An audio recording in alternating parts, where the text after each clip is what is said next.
અહીંયા હોસ્પિટલમાં હોય અને કેમેરો અહીંયા અલાઉડ નથી. અરે તારે સિક્યુરિટી કે હમણાં કહું ન્યા તું મારા મોબાઈલ આજ કે કોણ ભાઈ તું? ગમે એવું હોય અરે તું કોણ છો ઈ મને કે ખાલી સિક્યુરિટી બોલાવો. બધી હું આમ ભરતભાઈ બોલાવો. હું આમ પેશન્ટ છે બારે. હા તો ઈ રેડું નાખે છે ને સંભળાતું ભાઈ આ હે આઈસી છે. નહીં મોબાઈલ કેમ આંચકો? અરે ઈ ભલે જે લખ્યું હોય મોબાઈલ કેમ આંચકો? આ તો સિક્યુરિટી એક્ટ પ્રમાણે જે ગુનો દાખલ થતો એ કરી દો. આ તો કરશું. હા? ડોક્ટર હુમલો હા ઈ કોણે હુમલો કર્યો એ બધા જોઈએ જ છે ને મોબાઈલ એટલે જ લાઈવ કર્યો તો ભાઈ. હોસ્પિટલમાં દવા હોય એ મળે ન હા મળે ન મળે. તો અમે તમને ઈ જ પૂછવા આવ્યા હતા. જા જોવા વાળી ઘરમાં ભાઈ નોકરી કરે છે મફત નથી જવાબ દેતો. દવાઓ તો એને શું છે કે બહારથી લખી દે કેમ કે હવે બીપીએલમાં નામ હોય એટલે ફી તો લેવાતી હોય નહીં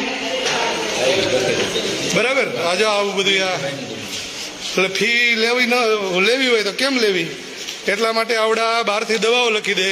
ડાયાલિસિસ અહીંયા થાય છે છતાં એવડા એમ કે ત્યાં હોમમાર વાળો આવ્યો છે એને તમે બહાર જઈને કરાવી આવો.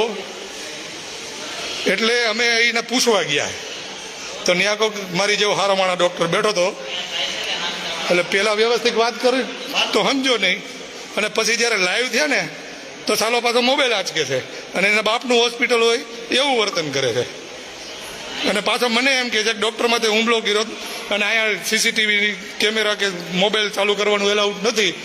તો અહીંયા તો ભાઈ કઈ અમને ખબર જ છે સિક્યુરિટી એક્ટ પ્રમાણે ક્યાં કેમેરો ચાલુ કરવો ક્યાં ન કરવો અને ક્યાં કરવાથી ફરિયાદો થાય ક્યાં ન કરવાથી ફરિયાદો થાય.